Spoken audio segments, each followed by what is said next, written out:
Hey guys, it's Brandino again. At the moment I'm kind of eating a waffle because I'm very hungry, so don't judge me. I will start the lesson in just a second. Just give me a second. You know, it's actually kind of funny. I had a friend do a Bible lesson at church the other day about pancakes. And we all agreed that God is, the Trinity is like all three parts of a pancake. The syrup, the butter, and the pancake. It's a pretty cool concept, huh? Yeah. Okay guys, it's lesson time. And I know I'm looking a little bit rough, but it's because I'm sick, like I was in this first few videos. Hang on. Hi, Stixie. Anyway, so yeah, I'm sick like I was in the first few videos I made to begin with. So don't judge me. I know I look rough. Anyway, to start this off, let's see. Well, this time I'm going to be doing my very first Bible lesson on video. Now, I haven't done Bible lessons a whole lot, but I have done them every now and then. So, I guess I'm decent at it. Anyway, I thought this would be a pretty cool concept, or idea to do, thing to do, whatever. So I hope it helps some of you guys out that actually watch them. And you know, if there's somebody out there that doesn't really know much about the Bible or wants to know more about it, I hope this helps. And those that aren't interested, I hope they become interested by listening to how I talk about it. Because I don't talk about the Bible to preach or to do religious wise. I'm going to explain to you the Bible and compare it to life things so that you can see that it's not about religion at all. You know, it's more than that. God is real. Like, for real, for real. So, yeah, I'm going to do that and start teaching you. Anyway, lesson time. The first lesson I want to do is over the first book of the Bible and the first chapter of the first book of the Bible, Genesis chapter 1. So I've got a few references here. I've got 3 different Bibles to be exact, because it's good to get excuse me it's good to get several resources instead of just one translation, because you can compare them and find out what's actually true based on the different comparisons, you know? Anyway. So, Genesis kind of is the beginning of everything. It's the story of the beginning of the world, the beginning of life, our lives.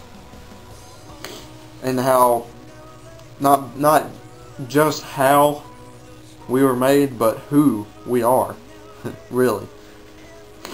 So, I'm not even really sure where to start because I've got so many. But first off, I want to go ahead and read you the first verse of the first chapter. And it says, "In the beginning, God created the heavens and the earth." That's the first verse. And you can take that 2 different ways, really. You can take that as like a complete summary of the whole process of how everything was made, or you can take that as like the first event of creation, basically. And that could be like the first creation before the first day, when, you know, matter, time, space, all that stuff was created. The universe, you know, stuff like that. And that compares that view, that second view, actually, it kind of emphasizes the fact that God created everything out of nothing. He created all of this, the space, the time, people, life, everything. He created everything out of nothing, out of just, like, he's like me. He drew on a blank sheet of paper and created from, like, I guess maybe his imagination. I don't know. But he made nothing something, basically. Or he made nothing everything. Whatever you want to say. However you want to put it.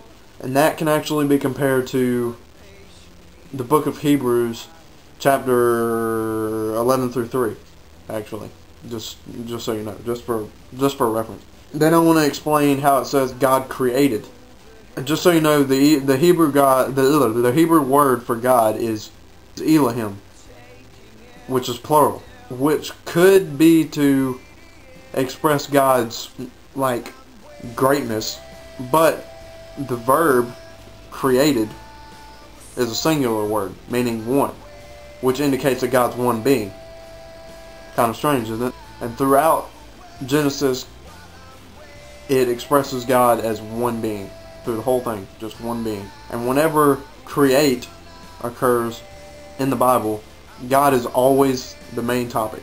Now let me explain heaven and earth. I mean, heavens and the earth, which here means everything, basically. The universe, our planet, other planets, all that good stuff. So, in the beginning means it's talking about the beginning of everything, the heavens and the earth. So, this line alone indicates that God created everything in our universe, which means that he had to have created it out of nothing, right? Okay. Now that that's understood, let's go on to verse 2, which says, "The earth was without form and void, and darkness was over the face of the deep, and the Spirit of God was hovering over the face of the waters." So, before actual creation, or before this day when everything was created, the earth was actually without form and void. Those lines there, those words, that can be compared to, I think, Jeremiah. Let me check real quick.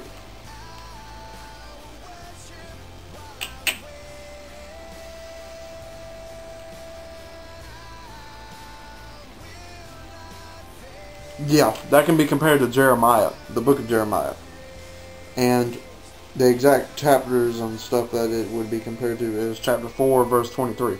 Anyway, these words are basically telling you that it lacked order. And it wasn't content. It was just completely chaotic. It was out of order completely. There was nothing at all. And then the reference to darkness over the face of the deep, quote, is talking about the absence of light. Light. The absence of light, meaning God wasn't there. There was no light. It was dark. It was completely empty. It was like a black chalkboard with nothing written on it. Anyway, the Spirit of God was hovering, which pretty much says that something was about to happen. Something big was about to happen. Because there's no reason to think that there was some big long period of time between verses 1 and 2. Or at least I don't think so. Anyway, that was verse 2. Now let's get on to verses 3 through 5. And I'll read them to you right now. "And God said, 'Let there be light,' and there was light. And God saw the light was good, and God separated the light from the darkness. God called the light day, and the darkness he called night. And there was evening, and there was morning, the first day." Now let's talk about that. And God said, God's almighty power is shown to us when he merely speaks and things are created. Just like that. And every new verse, or every new chapter, I guess you could call it, in this story, basically all of it happens when he speaks. And everything that God speaks into being is good, because He's good. Then, these verses here also show how God made a weekly time. Well, He made like a weekly cycle, you know, Monday, Tuesday, Wednesday, Thursday, Friday, Saturday, Sunday. Days. He made days, basically. And He made the times of the day. Right then.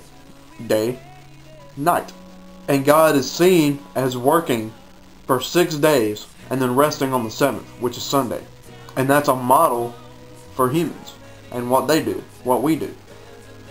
Because those 6 days were Monday, Tuesday, Wednesday, Thursday, Friday, Saturday, and then Sunday was the day that He took off, which is why most religions have Sunday as the Sabbath day, because that was the day that God rested when He was working. Day 4 will develop this idea even further. The lights are placed in the heavens for signs and seasons, for marking days and years in the times of the festivals, like Passover, for example. This sense of time having a structure is further emphasized as each stage of God's creative work is separated into specific days. There was evening and there was morning the first day. After each work day, there's an evening and then a morning, which basically means that there's a nighttime in between. Or you could say the worker's time of rest, and that's daily. Phrases like that divide chapter 1 into 6 distinctive work days, with chapter 2 verses 1 through 3 being a 7th day, or God's Sabbath day, like I just told you about. On the first 3 days, God creates the environment that the creatures of days 4 through 6 will inhabit, or live on. For example, the sea and sky, in day 2, by the way, are occupied by fish and birds, which is on day 5. These days can actually be understood as days in the life of God, but how His days relate to human days is more difficult to understand. But you can see 2 Peter, the second book of Peter, chapter 3 verse 8. That's a good reference for that. Now let's go on to some more verses.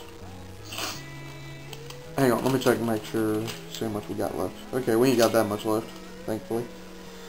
Okay. Chapter 1, verses 6 through 8. And God said, "Let there be an expanse in the midst of the waters, and let it separate the waters from the waters. And God made the expanse and separated the waters that were under the expanse from the waters that were above the expanse. And it was so. And God called the expanse heaven. And there was evening and there was morning the second day." I know that sounded pretty complicated, so I'm going to explain it a little bit. As light was separated from darkness, so were the waters to form an expanse. And that expanse God called heaven. And now in the Hebrew, the original Bible, there's like hardly any English words nowadays to really translate what they said. But, you know, I don't really know how to really describe that because I don't know Hebrew, so, you know. Otherwise, I would explain that a little bit more, but, you know, I do not know. Now, let me make sure this is still continuing on. Okay, in this part of the book, it's actually talking about what humans see above them, which is the region of the world that contains both heavenly lights and birds. Okay, next verses. 9 through 13. And God said, "Let the waters under the heavens be gathered together into one place, and let the dry land appear." And it was so. God called the dry land earth, and the waters that were gathered together He called seas. And God saw that it was good. And God said, "Let the earth sprout vegetation, plants yielding seed, and fruit trees bearing fruit in which is their seed, each according to its kind on the earth." And it was so. The earth brought forth vegetation, plants yielding seed according to their own kinds, and trees bearing fruit in which is their seed, each according to its kind. Wait, did I just say that? No, I didn't just say that, did I? Or did I just say the same thing over again? Anyway, and God saw that it was good. And there was evening, and there was morning, the third day. Okay, so in this one, God organizes two further regions, or two more parts of the world, which are the dry land, forming earth, and the waters, forming seas. That's when God actually instructs, He tells the earth to bring forth vegetation, which are plants and stuff. So the creation of these distinctive locations, including the vegetation and stuff, is actually preparing for the filling of these locations in days 4 through 6. Next verses, 14 through 19. And God said, let there be lights in the expanse of the heavens to separate the day from the night, and let them be for signs and for seasons and for days and years, and let them be lights in the expanse of the heavens to give light upon the earth. And it was so. And God made the two great lights, the greater light to rule the day, and the lesser light to rule the night, and the stars. And God set them in the expanse of the heavens to give light on the earth, to rule over the day and over the night, and to separate the light from the darkness. And God saw that it was good. And there was evening, and there was morning, the fourth day. Now this text is describing the fourth day, basically. And they kind of go along with the creation of light. Wait, no. Backtrack. They go along with the separation of light, is what I meant to say, and the darkness on the first day. And this is the creation of lights that will govern time, as well as provide light upon the earth. By referring to them as the greater light and lesser light, the author avoids using terms that were also proper names for page and guides linked to the sun and moon. If you didn't know that, that's pretty cool little, thing there, just saying. So anyway,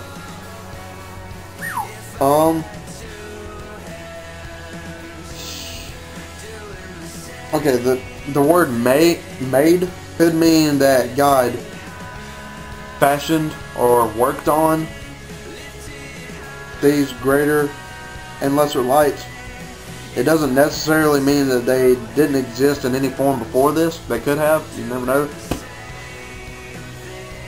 But on this day, God made it possible that the sun and moon would define the passing of time. So that's pretty cool. The references to seasons, or appointed times, and to days and years probably refer to appointed times for religious observations in the Hebrew calendar. And for reference there, you could go to Exodus chapter 13 verse 10 if you want to get a little bit better understanding of that. On to verse... No, actually, I want to talk about verse 16 real quick. And the stars. So this huge universe that God created is mentioned here very, very shortly or briefly, kind of like an afterthought, sorta, because the focus of chapter 1 is mainly on Earth, the planet, our planet. Anyway, let's move on to verses 20 through 23. And God said, let the waters swarm with swarms of living creatures, and let birds fly above the earth across the expanse of the heavens. Quote. So God created the great sea creatures and every living creature that moves, with which the waters swarm according to their kinds, and every winged bird according to its kind. And God saw that it was good. Excuse me.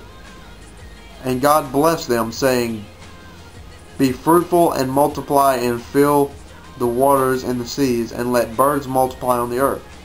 And there was evening, and there was morning, the fifth day. So, this part of the book talks about day 5, and on day 5 it talks about how it's basically describing how the waters and the expanse of the heavens are filled with various or random creatures, animals, stuff like that. Beasts, you could say.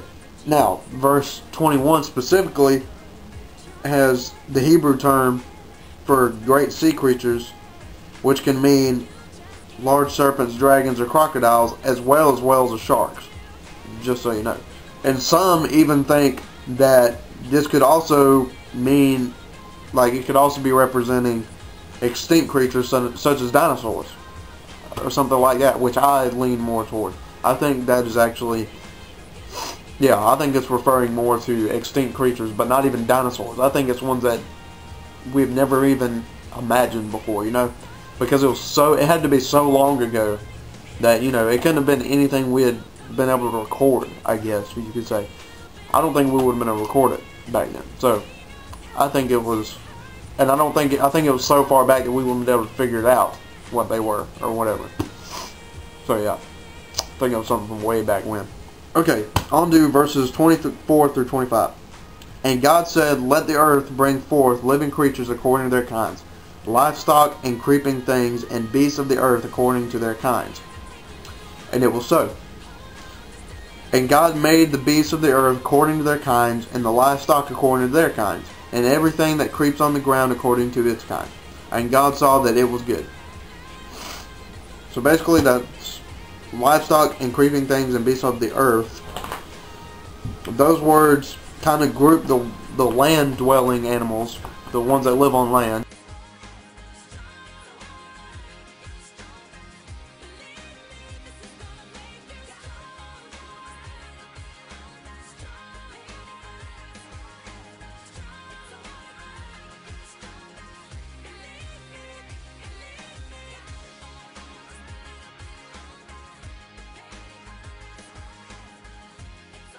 Okay, so I want to give you this fun little fact real quick.